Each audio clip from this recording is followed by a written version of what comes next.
Thanks to everyone for giving me the opportunity to be here. The tone that I want to set is less of being a feature presenter and more of a work session, because my job as a facilitator in this situation has been to facilitate the exchange of a lot of information and ideas and questions and concerns.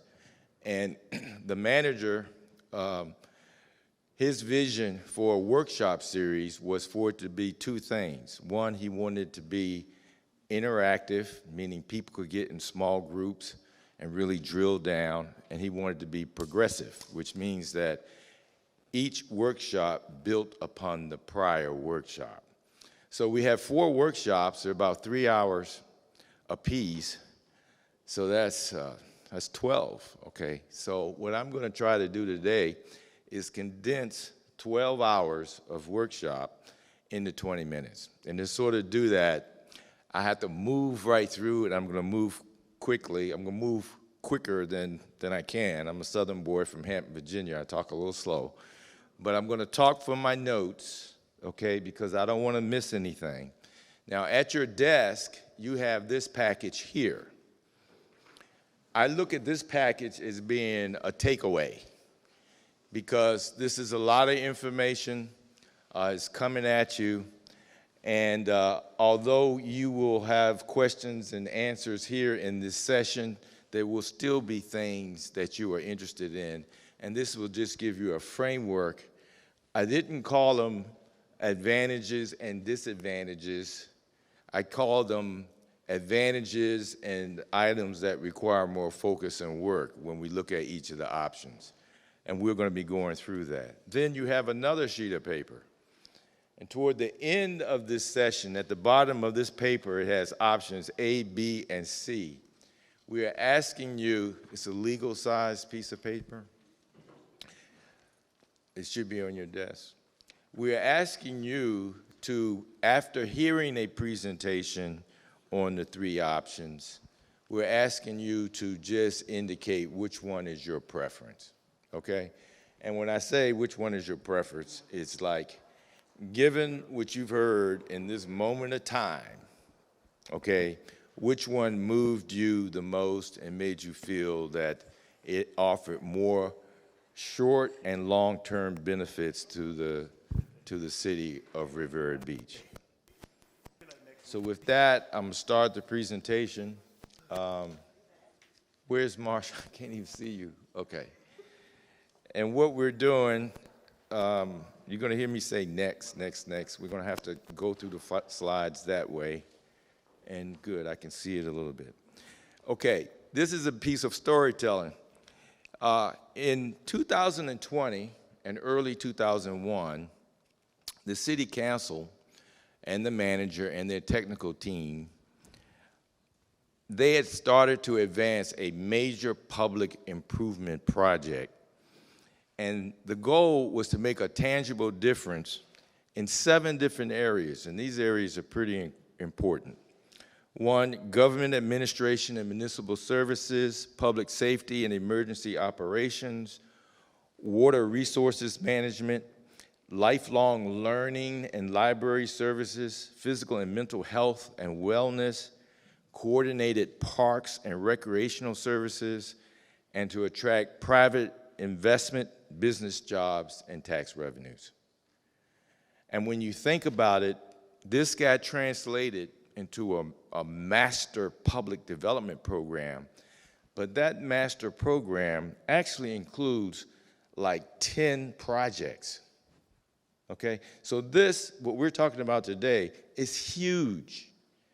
This is positioning your city for the next 50 to 100 years.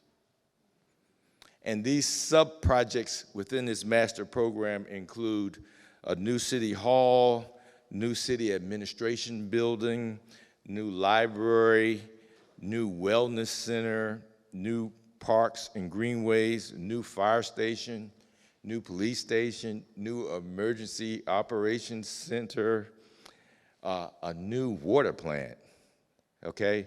And it designates land for private mixed-use development. So that is major. And I've heard it estimated that it could cost more than $200 million. I've heard numbers higher than that. So that's why we're here today. Next. Next. Okay, it's one before that. Yes. Okay, like any bold vision, like life, like your life, there are two sides of the coin. One is a challenge, and the other is an opportunity. Okay, next. Now, in this situation, the challenge and the opportunity, and there's one more challenge, and the manager talked about it earlier. It was to have a holistic approach instead of an incremental approach. You can't do anything as big as this without thinking holistically. Okay, what are the elements and how do you connect the dot and how does that deliver predictable outcomes that will drive economic development as well as enhance the quality of life? Next. And so in this case, when I say two sides of the opportunity, one side of the opportunity is to update those 50-year-old buildings that the manager was talking about. That's a big challenge, okay? The other side of the coin is the opportunity to do that in a way that will catalyze broader revitalization. So you want to execute some specific public facility projects, but you want to do it in a way where it jumpstarts revitalization for your city and takes you where you want it to go. Next.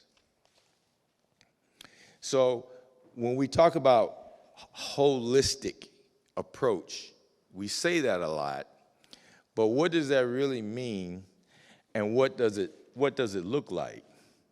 Now, this is a diagram of, I'm going to call it the city core of Riviera Beach. And the circle at the top is Singer Island, the commercial and neighborhood districts. The one in the center is Broadway US 1, commercial and neighborhood districts. And then the bottom left is Blue Heron and President Obama Highway and the FEC railroad tracks. So when we have these kind of conversations, the elephant in the room is, how do these specific incremental proposals for specific sites, how do they link to a broader strategy? And that's not an easy question to answer. And my overly simplistic answer to that question, which is tempered by 40 years of experience, is this. Next slide. No matter what city you go to where there's redevelopment going on, and responsible redevelopment that's going on, meaning it is holistic. It addresses the economic, the community, and the quality of life. In advancing redevelopment, there are three sub-strategies that are going on at the same time. And I call it the 3 R's. The first R is reinforce, which is build on your strengths. The second R is maximize untapped potential. And the third R is restructure, which is simply stated, fix what's broken, okay? Now, if you look through that lens and look at the city core of Riviera Beach, reinforced strategy, let's say at the ocean front of Singer Island, is to build on those strengths, okay? The strengths of being at the ocean front, right? Build on those strengths. Next, revitalize. The revitalization strategy, let's say for this conversation, we're focused on Blue Heron at Broadway US 1 and the surrounding neighborhoods. So that's the focus of our revitalization strategy. And then third, which is C on the diagram that you're looking at, is to restructure. See, sometimes you have to restructure, okay? In this case, the restructure strategy is to demolish the water plant, the city hall, fire station, police station, library, and the Wells Center. In order to advance your long-term vision and to accomplish those 6 or 7 benefits that I spoke of up front, sometimes you have to restructure, okay? So this diagram is the answer to that question of how do these proposed site development options for the 9 public projects, how does that link to a broader strategy? Next. And so the council and their technical team came up with 3 site design alternatives, and each alternative was a different way of housing the 9 different public facilities projects that I mentioned earlier. And so there's option A, option B, and option C. And what I'd like to do is go through each one of those options with you right now. So next, this is option A, okay? And what I'm doing with you right now, I'm sharing with you like my sketchbook, okay? This is option A. The north parcel, well, let me get you oriented first. Blue Heron is east and west, that red line. And President Obama Boulevard is north to south, that vertical axis, okay? When I refer to the north parcel, I'm talking about the parcel at the intersection of President Obama and Blue Heron that's at the top of that red line, north of that red line, where the existing city hall and the other facilities are located. Across the street where the Wells Center is, I'm going to refer to that as the south parcel. You're going to hear that throughout the presentation, okay? And these are just bubble diagrams that show where these proposed public facilities would be located and positioned on the site. When you see blue, it means it's a private use. In this case, on the north parcel, there's private mixed-use development, which are those blue bubbles. And to the left, that square is indicating a parking garage next to a future to-be-determined train station, okay? So this is option A, the north parcel, everything gets demolished, and that is the case on each one of these options, that everything north of Blue Heron, where the city hall is, gets demolished. Now, on the south side of the street, where the Wells Community Center is, the Wells Center will get demolished, okay? And all of these uses, in some form or fashion, will be replaced.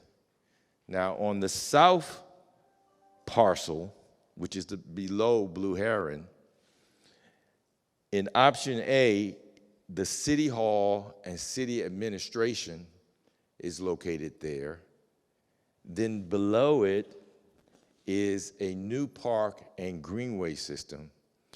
And then at the bottom, and this is the same on all 3 options, there's a new public safety complex, which includes police, fire, and emergency operations, okay? And that is consistent on all 3 of those options.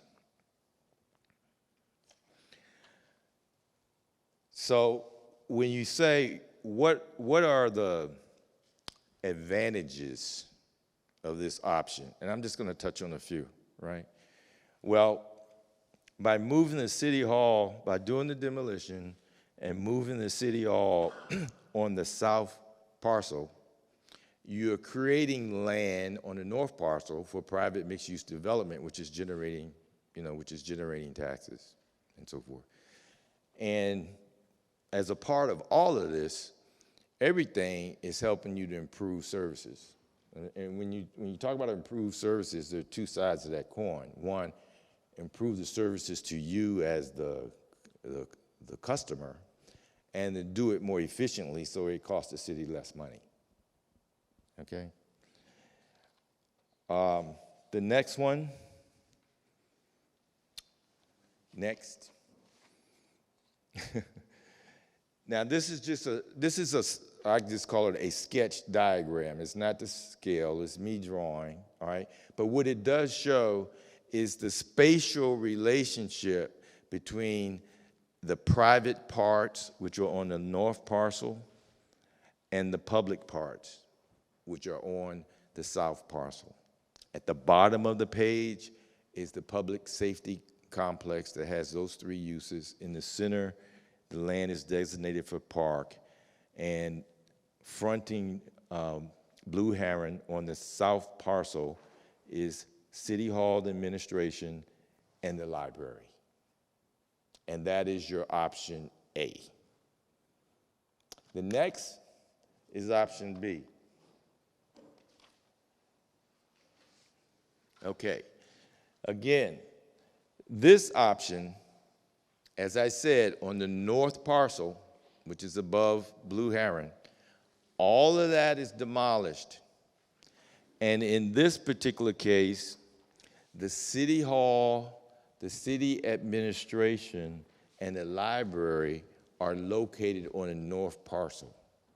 So basically what we would be doing is tearing it down and rebuilding in the same place on the north parcel, okay? Then on the bottom of the page, you see that blue rectangular square building that's fronting Blue Heron.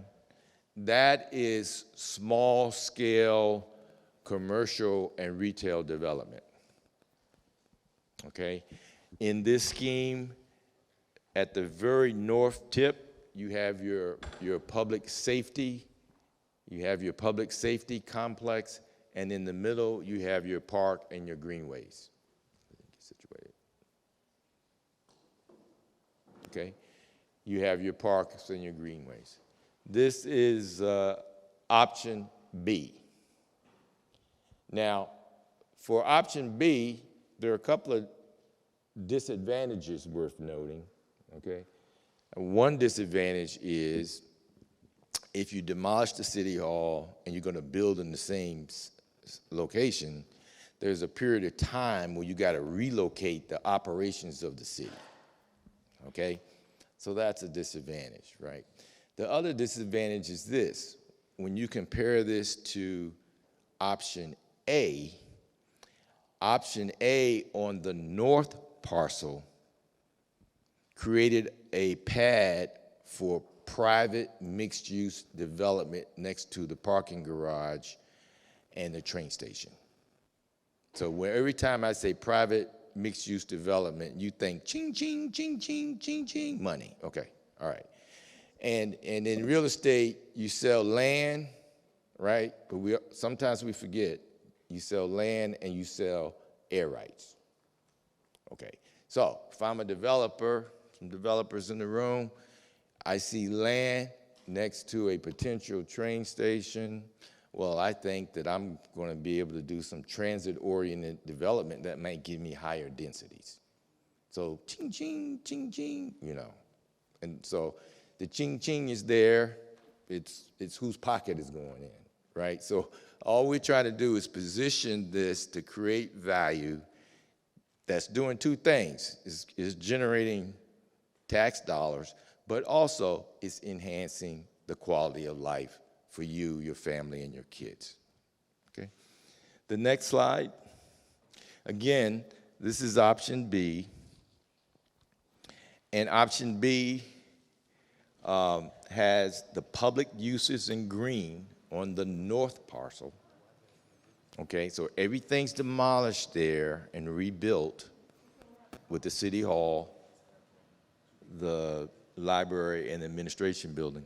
And then on the south parcel, you see, you have limited retail and commercial. You have the public safety at the southern tip of this. This brings us to option C. Okay. This is a context map that shows you option C has some different things in it. First, it proposes locating the city hall along Broadway between 22nd and 23rd Street, adjacent to Avenue E. That's that gold dot you see off to the right, okay? The other new thing that's in this scheme is that it includes a wellness center. So the land that would have been developed for a city hall on the south parcel, with the city hall moving off that site, it creates more land that in this scheme is devoted to a wellness center. Now, when I say a wellness center, to be determined, we're talking about a fitness center that also under one roof has health-related programs. The whole theme of it is a healthy lifestyle, okay? So the three dots on the left are showing on the south parcel the three public uses, right? The wellness center, the park, and the public safety complex. That's what those three dots are. Next. So this is how it starts to translate into a plan. You see at the top of the page, next to the parking and the train station, that's private mixed-use development. That's blue. And then at the bottom, on the south parcel, we see a wellness center, we see a park and a greenway, and we see the safety complex, which includes police, fire, and emergency service. Next. So in terms of the spatial relationship between the private parts, which are on the north parcel, the private mixed-use development next to the train station, next to the parking, and the public uses on the south parcel, which is the wellness center and the public safety facility at the bottom, and a park and greenway in the middle. That would be the spatial relationship. Next. Now, I mentioned that the proposed city hall would be along Broadway, 22nd, 23rd at Avenue E, okay? The way to look at this is that it is a city hall complex that would include assembly, it would include administration, it would include parking, and on the ground floor, it would also include opportunities for commercial and retail. And the third opportunity, which Mr.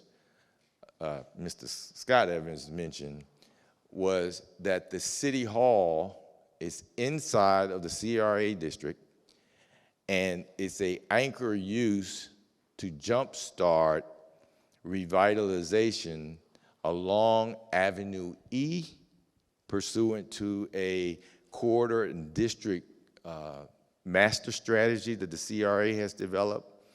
And the city hall at this location also is an anchor to help jumpstart development along Broadway US 1. Okay.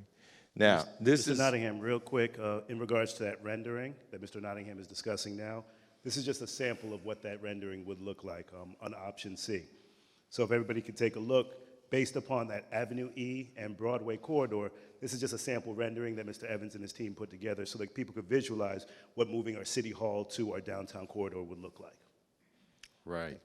And so you got the diagram here, and you got— that's just a diagram, but it's a more refined diagram.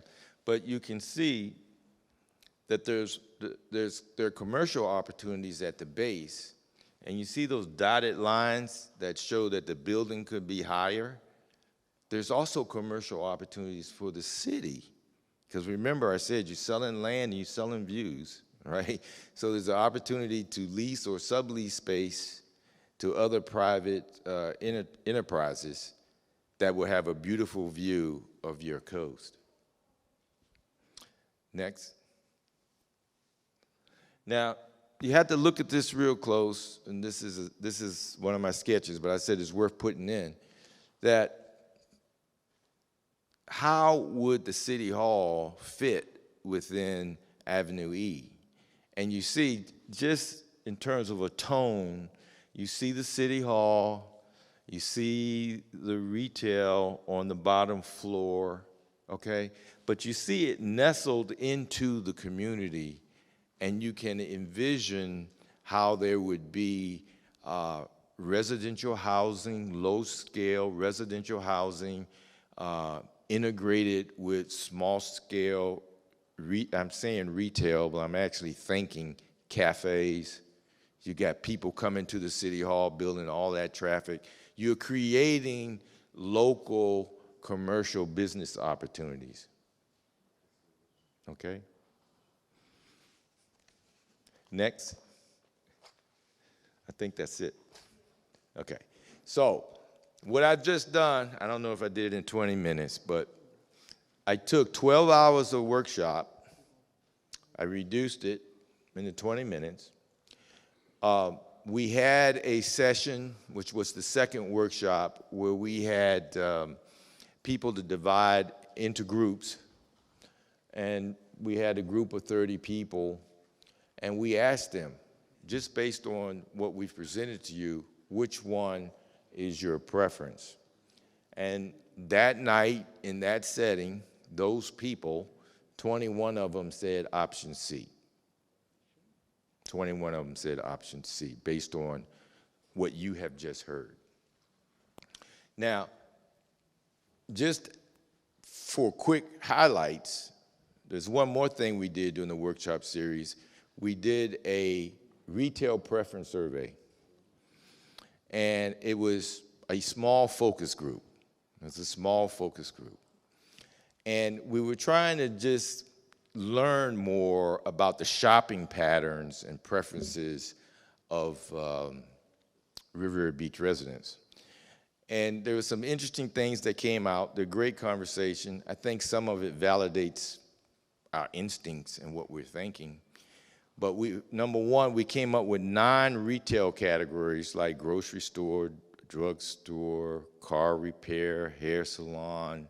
We came up with 9 of those and asked people, where do you shop for these services? So there were 19 people answering these 9 questions. Where do you shop for this specific service, right? And we probably got 150 respondents to those series of questions. And out of that, 20% of the people said that they shopped in Riviera Beach for those things, which meant 80% of the people were shopping outside of your borders. So it just helps to start to qualify and quantify what I call economic leakage. Because obviously, if there's something you want, it's not here, you're going to go get it, wherever it is. And that's what we see. The other interesting things that are going on, and this is interesting because it relates to some short-term things that are being done. I'm thinking about a food truck park, that we ask people, how many times do you go to a neighborhood center, you know, where you have a grocery store and a mix of neighborhood retail? And we asked them, how many times do you go in a week? And over 50% said they go 2 to 3 times, okay? So think about your own behavior and patterns. We asked the same thing about a mall. How many times do you go to wherever your favorite mall is in a month? And the response was 2 to 3 times a month. And I said, whoa. So then we asked this question, my favorite question is, how many times do you go out to a restaurant a month? Okay? And the answer was 10 to 12 times. Okay? Then, and this is where my experience kicks in working in urban communities, I asked, how many of you go to dinner after church? I should have asked how many of you go to church, but I didn't. I forgot that. I was just making some assumptions. I need to check myself out. Okay, but we were on the same wavelength, and so I asked, how many of you go to eat after you go to church? And it was 37%, 30 or 40% said that after church they went out to eat at least twice a month. Isn't that interesting? At least twice a month. So there is a big demand and a need and an interest. People are really interested in bringing more food and entertainment opportunities to town. Okay, this is preliminary. It's just a focus group, but it validates some of our instincts that people here spending a lot of money, eating out, and like good food and like convenience. And we all know that all of that, again, ching, ching, ching, ching, is untapped potential that's waiting here for the business community to tap into. Thank you very much.